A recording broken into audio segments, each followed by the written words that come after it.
Hello everyone, welcome to my channel Maths is Fun. In this video we are going to learn about number system. Generally it is found that the students get confused in the number system in finding different type of numbers, and that is why I have made a system of my own to represent this by a flow chart. Let's learn about that. Like suppose I have the numbers. These numbers we are dividing into two categories. Number one is imaginary numbers,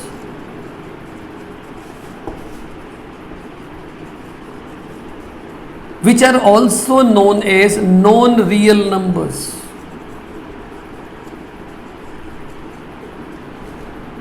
Generally, the imaginary numbers or non-real numbers are the square root of negative numbers, and the smallest of that is root of -1, which is generally represented by iota. We call it iota, not I. Similarly, if we have -2, root of that, root of -5, and so on, any of the root of negative number we have, that is known as imaginary number or non-real number. Other category in this comes the real numbers. Now you can understand what are real numbers. The numbers which are not non-real or imaginary, they are real numbers. These real numbers can be divided again into two categories. Number one of them is irrational numbers.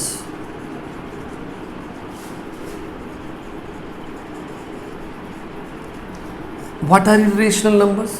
Irrational numbers actually are those numbers which are, when represented in the decimal form, are coming in non-terminating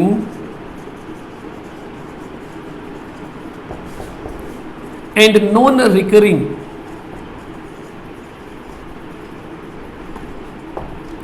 decimal form.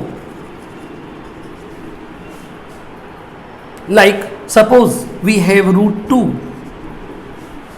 In case we convert into the decimal form, it comes in the non-recurring and non-terminating decimal form. Root 3, root 5, etc. They are all irrational numbers. We will be discussing about the irrational numbers in detail afterwards when we come to the next part. Next part here is after the irrational numbers, that is rational numbers. What are rational numbers?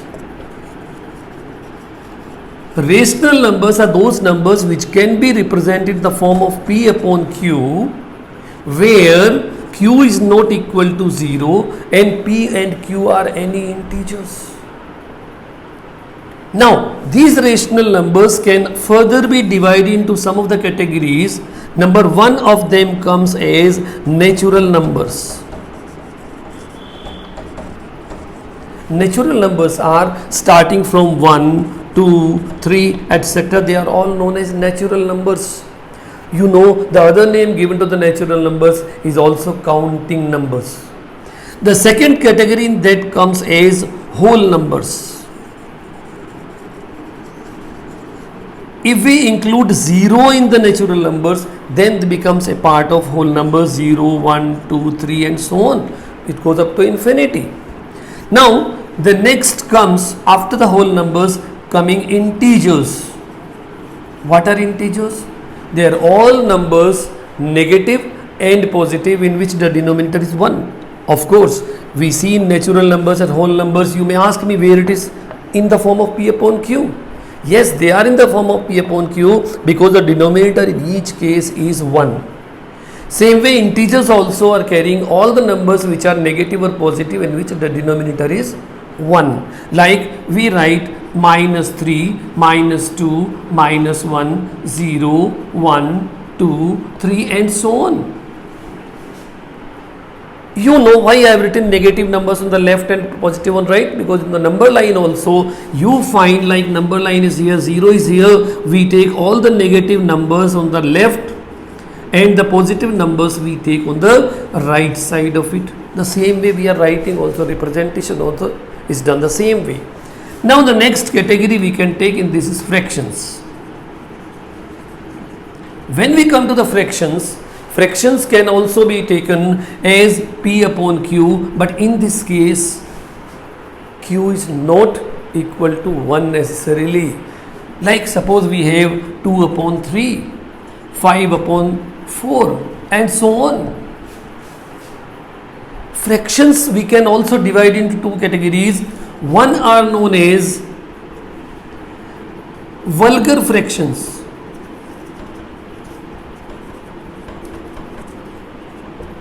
and the other one are decimal fractions.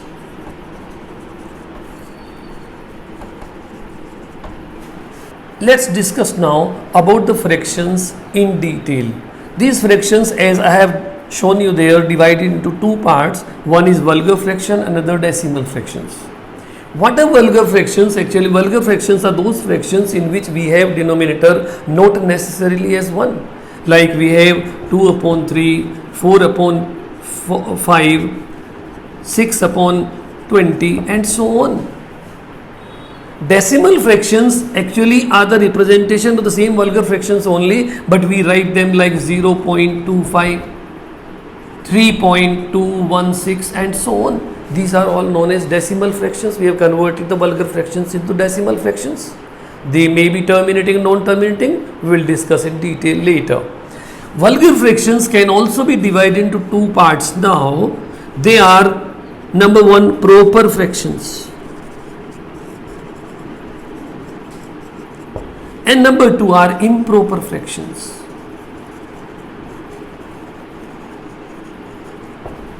What are proper fractions?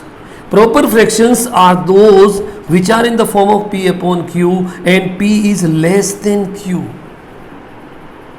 Like I am writing 3 upon 5, 7 upon 9 and so on we write. They are all known as proper fractions.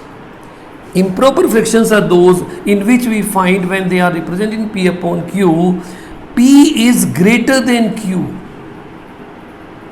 Like we have 7 upon 4, 15 upon 6 and so on we can represent.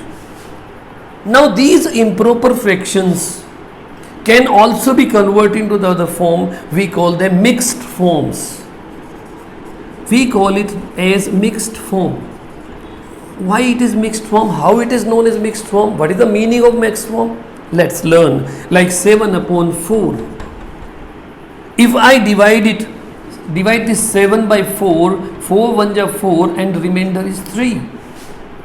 It means 1 is coming as the whole number part of it and then 3 upon 4 is coming as the fraction part. So this is the prime fraction and this is a whole number. So in case this comes as a sum of a whole number and a proper fraction, it is known as mixed fraction or mixed form of the fraction. We can also write this as 1 3 upon 4. I find many times the students get confused. They say it is 1 into 3 by 4. No, it is not 1 into 3 by 4. Actually the meaning of this is 1 plus 3 by 4. And in case we want to convert into again in improper fraction, then we write this as 4 into 1 plus 3 upon 4. This comes as 4 plus 3 by 4 and it comes as 7 by 4. You might have understood how to convert an improper form into the mixed form and a mixed form into the improper form. Thanks for watching my video. If you have any doubt or comments, put them in the comment box and I'll get back to you.